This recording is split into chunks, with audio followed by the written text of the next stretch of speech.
Elgin Independent School District, one town, one team, one family.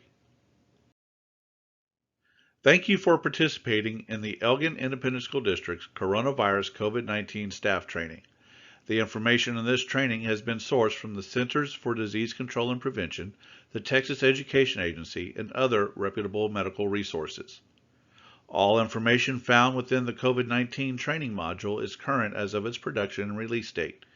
Since medical professionals and scientists continue to learn more every day about COVID-19, supplemental information may be posted on the Elgin ISD's COVID-19 website. Thank you for your attention and cooperation with these requirements in this training. The health and safety of our staff and students remain our highest priority. While it is not possible to eliminate all risk of furthering the spread of COVID-19, this training contains information of practices that help minimize the likelihood of viral spread. These protocols and guidelines will be modified based on public health and governmental directives and advancing scientific knowledge on the transmissibility of COVID-19.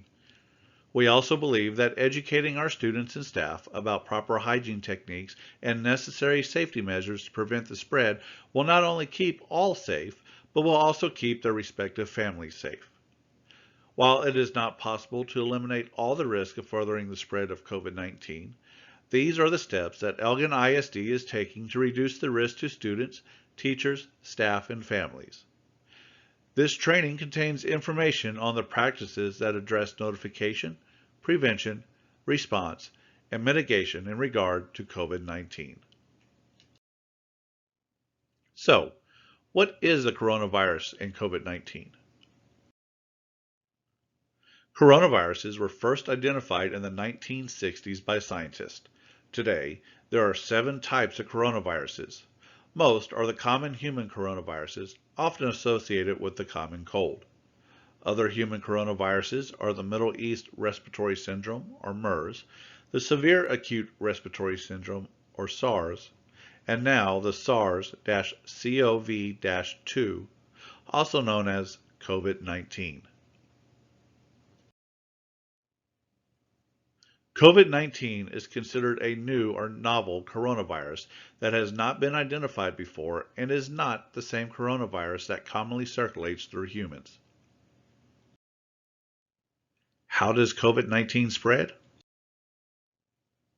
COVID-19 spreads from person to person through respiratory droplets when a person sneezes, coughs, or talks. The main cause for infection is inhalation of these droplets through the mouth and nose. People who do not wash and sanitize their hands properly may have come into contact with COVID-19 droplets and catch it after rubbing their mouth, nose, or eyes. So, how do we prevent it? Stopping the spread of germs helps stop the spread of COVID-19 and other respiratory illnesses. Wash your hands often with soap and water for at least 20 seconds.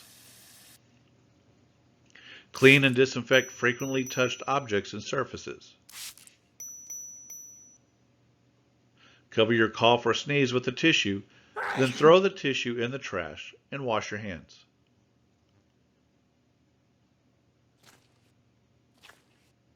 Wear a cloth face covering over your nose and mouth.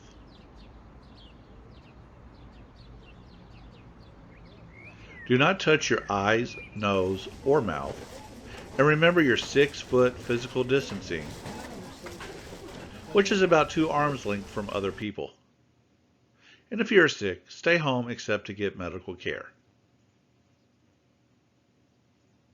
You can learn more about preventing COVID-19 at the Centers for Disease Control and Prevention at www.cdc.gov/coronavirus. Proper hand washing is one of the best defenses in not only preventing the spread of coronavirus, but from catching it as well. Here we're going to watch a couple of videos that demonstrate not only when to wash your hands, but how to wash your hands. What you need to know about hand washing. Why should I use soap and water to wash my hands? Germs can get on your hands and items you touch throughout the day. When your hands might be dirty, it's best to wash with soap and water to remove whatever germs and chemicals are on them. warm or cold water. Either is fine, as long as it's clean. Bar soap or liquid. Either is fine. Does the soap have to be antibacterial to work? No. Plain soap and water work just as well. What if I don't have soap, but I have access to water? Using soap to wash hands is more effective than using water alone. But if water is all you have, rub your hands together under it and wipe off with a clean towel or air dry. When hands aren't visibly dirty, you can use an alcohol-based hand sanitizer that contains at least 60% alcohol. How long do I need to scrub when washing my hands? Scrubbing your hands for at least 20 seconds is most effective. Do I have to clean under my fingernails? Yes. Germs like to hide under fingernails. Make sure to clean there too. Towel or air dry. Either is fine, but if you're using a towel, make sure it's clean. Should I use a paper towel to turn off the faucet or open the door of a public bathroom?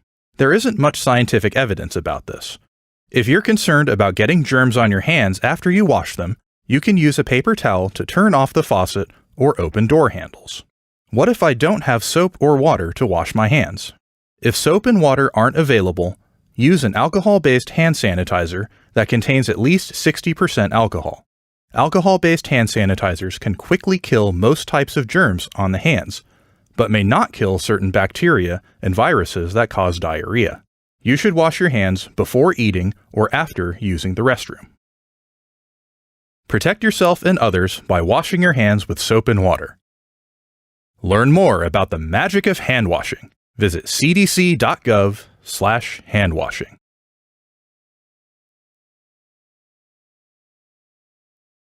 Hi, my name is Diana Chen, and I'm a pediatric pulmonologist at UCLA. There are 5 steps to good hand washing. First, step 1 is you want to wash the palm of your hands with soap or an alcohol-based rub. Step 2 is washing the back of your hands. Step 3 is making sure you get in between your fingers. Step 4, making sure you wash the tips of your fingers. And step 5 is making sure you get your thumbs. Germs are spread by dirty hands, so practicing good hand hygiene, washing your hands frequently and correctly can prevent the spread of germs and colds in your household.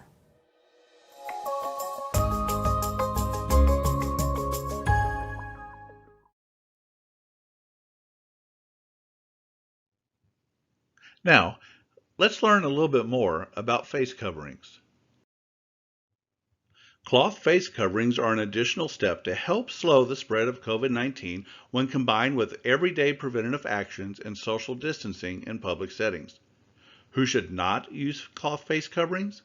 Well, children under age 2 or anyone who has trouble breathing, is unconscious, incapacitated, or otherwise unable to remove the mask without assistance.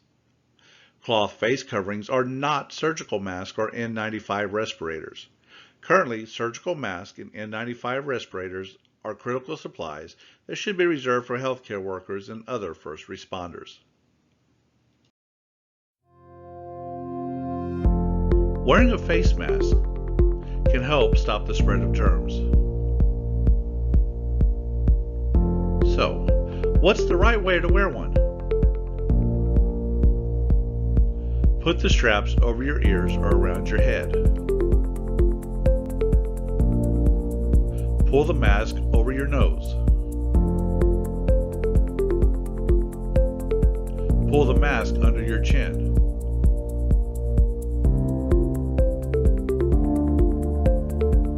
Ensure it fits snugly and that you can breathe easily. Don't touch your mask with unclean hands. Don't share a mask with someone else. And don't pull your mask down to talk. Wash your hands and your mask after you take it off.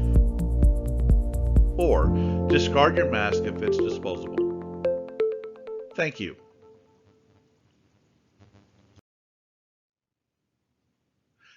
Now, let's talk a little bit more about cleaning and disinfecting. District-approved cleaning products.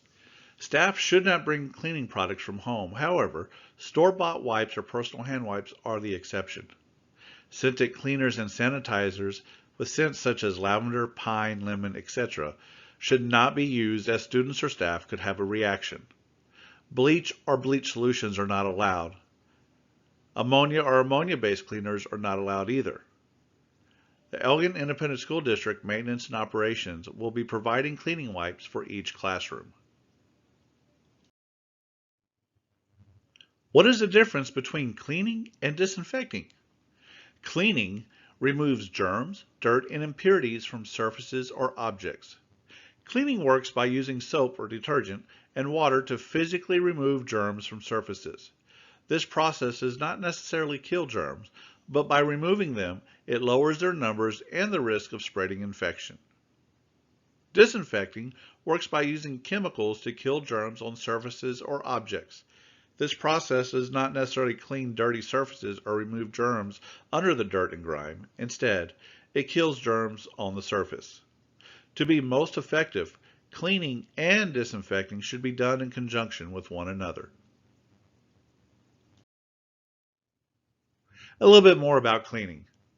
Before disinfecting, you should clean the surface or object. Normal routine cleaning with soap and water will decrease how much of the virus is on surfaces and objects, which reduces the risk of exposure. A mild, non-scented soap and water helps. Soap does not have to be antibacterial. Cleaning with soap and water may not kill viruses, but it allows dirt, grime, and viruses to be removed from the surface. Disinfecting. After cleaning a surface, it should be disinfected using an EPA-registered product. Read the instructions on the product to include the length of time a disinfectant should be left on the surface before wiping off. This is often referred to as dwell time.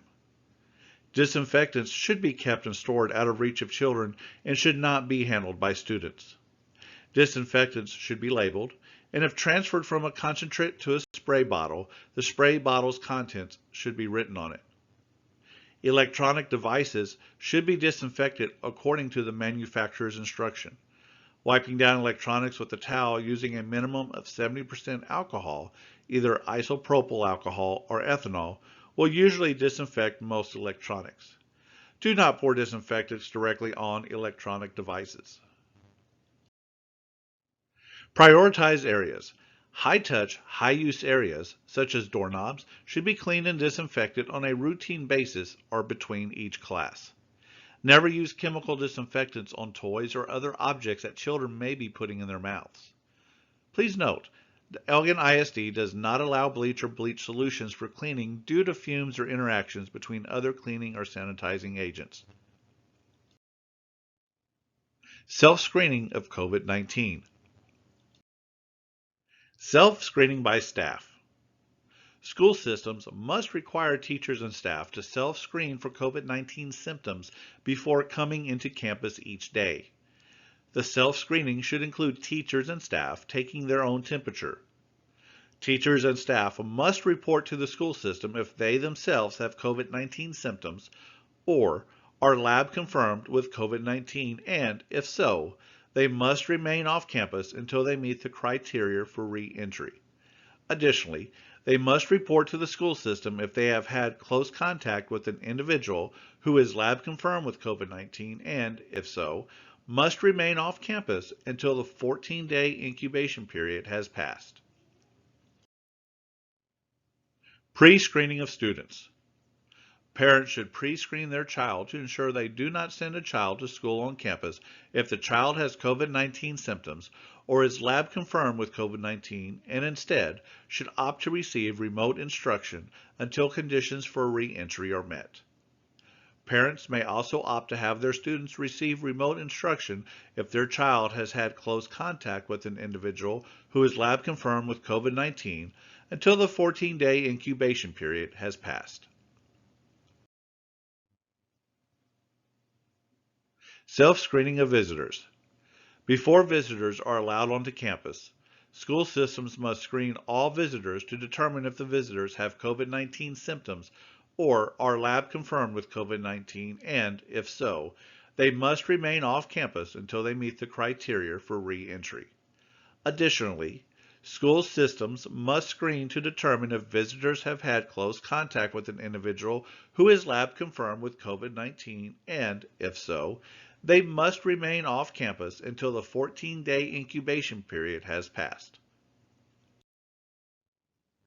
Symptoms of COVID-19.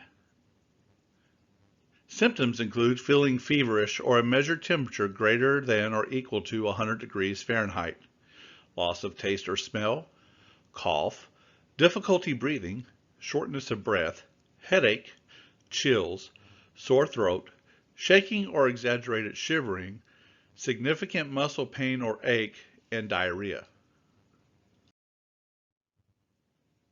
Confirmed or suspected cases of COVID-19. Individuals confirmed or suspected with COVID-19 are any individuals who themselves either are lab confirmed to have COVID-19 or experience the symptoms of COVID-19 must stay home throughout the infection period and cannot return to campus until the school system screens the individual to determine any of the following conditions for campus reentry have been met. 24 hours have passed since recovery. This is resolution of fever without the use of fever-reducing medications such as Tylenol. The individual has improvement in symptoms such as cough or shortness of breath, and at least 10 days have passed since symptoms first appeared. Individuals confirmed or suspected with COVID-19. In the case of an individual who has symptoms that could be COVID-19 and who is not evaluated by a medical professional or has not tested for COVID-19, such individual is assumed to have COVID-19 and the individual may not return to campus until the individual has completed the following. 24 hours have passed since recovery, again, resolution of fever without the use of fever-reducing medications. The individual has improved in symptoms such as cough or shortness of breath, and at least 10 days have passed since symptoms first appeared. Any staff member who has a lab-confirmed suspected case or were in close contact with someone who is positive for COVID-19 shall self-isolate at home along with members of their household for a minimum of 14 days unless released by a medical doctor. No member of such household may go to work, school, daycare, social or religious gathering, shopping, or do any other community function until released by a medical doctor. To report confirmed or suspected cases, you must email healthservices@elginisd.net within 12 hours upon learning of your exposure. In the event that you experience symptoms of COVID-19 and are instructed to self-quarantine, any Elgin ISD employee must provide a medical certification from a healthcare professional that includes the employee's name, a recommendation whether to quarantine, the quarantine recommendation duration, estimated return to work date, and whether a COVID-19 test was recommended. Please note that the human capital team may request the results of the test. Individuals confirmed or suspected with COVID-19. If the individual has symptoms that could be COVID-19 and wants to return to school before completing the stay-at-home period, the individual must either A. obtain a medical professional's note clearing the individual for return based on an alternative diagnosis, or B.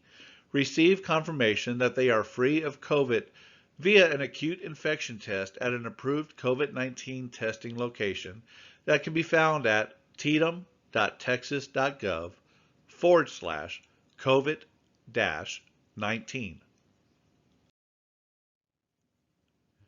The Texas Education Agency has provided this flowchart to help identify the impact of COVID-19 positive individuals on campus.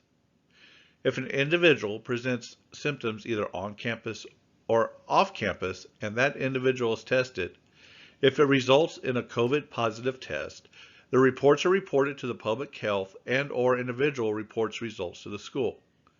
School and public health work together to identify next steps. Public health then conducts a case investigation, and the school provides information needed for the case investigation. Then, the public health identifies and notifies close contacts, while the schools conduct all other aspects of stakeholder communication. If that individual is tested and they come back COVID negative, That individual has a negative acute infection test or a doctor's note indicating alternative diagnosis, they can return to on-campus school. Please note, testing is paid for by most insurances, though a copay or deductible may apply. Public health entities and community groups also offer free testing in many communities. What is the definition of close contact? According to the Texas Education Agency's public health guidance, close contact is defined as being directly exposed to infectious secretions, such as being coughed on, or being within 6 feet for a cumulative duration of 15 minutes. However, additional factors like the case or contact masking, example, both the infectious individual and the potential close contact have been consistently and properly masked, ventilation, presence of dividers, and case symptomology may affect this determination. Either A or B defines close contact if it occurred during the infectious period of the case, defined as 2 days prior to symptom onset to 10 days after symptom onset. In the case of asymptomatic individuals who are lab confirmed with COVID-19, the infectious period is defined as 2 days prior to the confirmation lab test and continuing for 10 days following the confirmed lab test. Required actions if individuals with lab-confirmed cases have been in a school. If an individual who has been in a school is lab-confirmed to have COVID-19, the school must notify its local health department in accordance with applicable federal, state, and local laws and regulations, including confidentiality requirements of the Americans with Disabilities Act, or the ADA, and Family Educational Rights and Privacy Act, known as FERPA. Schools must close off areas that are heavily used by the individual with the lab-confirmed case, whether it's student, teacher, or staff, until the non-porous surfaces in those areas can be disinfected unless more than 7 days has already passed since the person was on campus. Consistent with school notification requirements for other communicable diseases and consistent with legal confidentiality requirements, schools must notify all teachers, staff, and families of all students in a school if a lab-confirmed COVID-19 case is identified among students, teachers, or staff who participate on any on-campus activities. For additional information regarding COVID-19 related leave, pay, or health benefits, please contact the Human Capital team at area code 512-281-9816, or you can reach them by email at hc@elginisd.net. The maintenance and operations, as well as the safety and risk management departments, are both located in the maintenance and operations facility. You may reach both departments via telephone at 512-281-9760. For COVID-19 related questions regarding cleaning, sanitation, custodial, or air conditioning systems, you may contact Rainey Land via email at rainey.land@elginisd.net. Questions regarding safety should be directed to Matthew West at matthew.west@elginisd.net. On behalf of Elgin ISD, thank you again for your commitment to the safety of Elgin ISD students, staff, and visitors. After all, we are one town, one team, one family.